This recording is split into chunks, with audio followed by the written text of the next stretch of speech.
Welcome to the Mental Postcards podcast, a space for quiet conversations in a loud world. I'm Erin, and today we're exploring something radical: the art of doing nothing. With me is my dear friend Alex, who spent years studying how stillness shapes creativity and joy.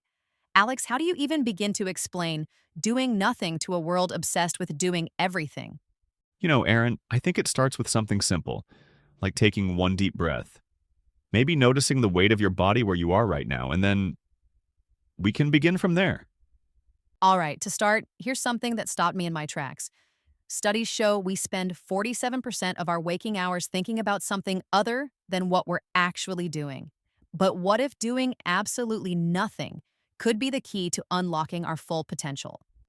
That statistic really hits home because just this morning I caught myself planning dinner while brushing my teeth. The constant mental multitasking has become our default mode. You know what's fascinating? Neuroscientists at Harvard found that when we're doing nothing, our brains are actually most active in regions associated with creativity and problem solving. They call it the default mode network. Tell me more about how that works. What's actually happening in our brains during these seemingly inactive periods? Well, imagine your brain like a city. During focused tasks, you're traveling specific routes to get things done. But in moments of rest, your brain starts exploring all these hidden alleyways and unexpected connections. That's when the magic happens. That reminds me of a recent study from the University of Tokyo showing that regular periods of intentional rest can increase cognitive performance by up to 30%. And yet here we are, in a culture that celebrates being busy like it's some kind of badge of honor. Did you know the average American worker takes less than half their allocated vacation days? Oh, wow. And those unused vacation days collectively add up to about $65.5 billion in lost benefits annually. It's like we're literally paying to stay stressed. Speaking of stress, let's talk about what constant activity does to our bodies. Research shows that chronic busyness can increase cortisol levels by up to 40%, which affects everything from our immune system to our sleep patterns. And you know what's interesting? In places like Denmark and Norway, they actually have specific words for the art of doing nothing. Niksen in Dutch literally means doing nothing with purpose. That's beautiful. And it's not just European cultures. Traditional Japanese Zen practices have long emphasized the importance of ma, or negative space. It's seen as essential to both art and life. Hmm. It makes me think about how different our approach is in many Western cultures. We've somehow equated stillness with laziness or unproductivity. Let's challenge that assumption for a moment. Some of history's greatest innovations came from moments of apparent idleness. Newton's theory of gravity? He was just sitting under an apple tree. Einstein's theory of relativity came to him during a daydream. That's fascinating because modern research backs this up. A 2021 study in Nature showed that breakthrough ideas are 23% more likely to occur during periods of mental wandering. You know what really gets me? We're literally working against our biology. Our bodies operate on what scientists call ultradian rhythms, natural cycles of high energy and rest that repeat roughly every 90 minutes. Well, that explains why I hit a wall every couple of hours, but how do we actually implement this knowledge in our daily lives? Let me share something practical. I've started what I call micro sabbaticals, 5-minute breaks where I do absolutely nothing. No phone, no music, just being present. The results have been incredible. That sounds so simple, yet I can imagine many people finding it terrifying. Our phones have become like security blankets. Exactly. And get this, research shows we check our phones an average of 262 times per day. That's once every 5.5 minutes during waking hours. Those numbers are staggering. But what about productivity? Many people worry their work will suffer if they take these breaks. Here's the paradox. Studies from Microsoft's Workplace Research Division found that teams who incorporated regular rest periods showed a 28% increase in productive output compared to those who worked straight through. That reminds me of the concept of productive rest that's gaining traction in performance psychology. Even Olympic athletes are incorporating more deliberate rest into their training schedules. You mentioned Olympic athletes. That's fascinating. I remember reading about Simone Biles' emphasis on mental health days during training. It seems high performers are finally acknowledging that rest isn't the enemy of excellence, but its partner.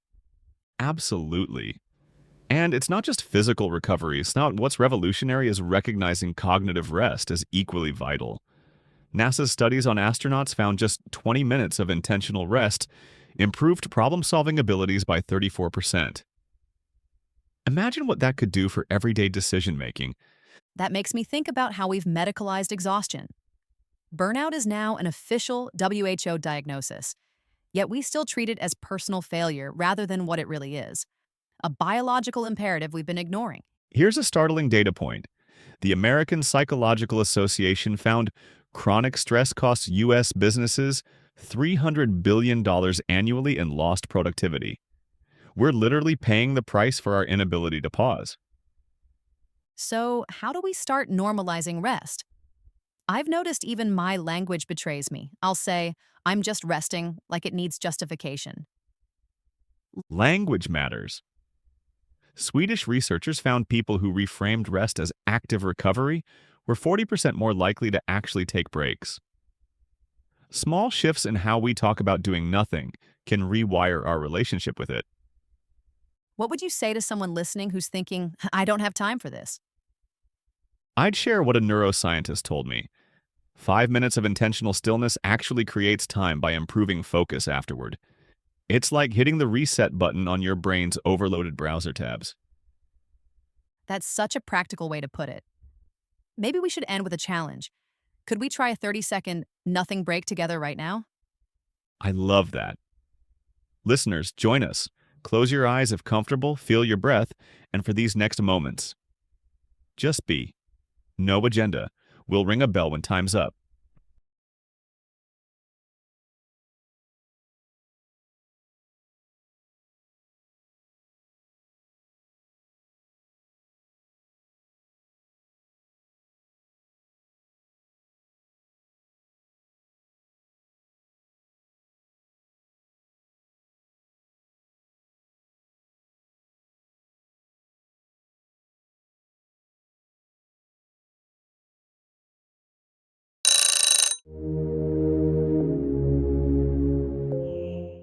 Notice how different the air feels now? That's the art of doing nothing, and it's available whenever we choose. Exactly. As the poet Mary Oliver wrote, attention is the beginning of devotion.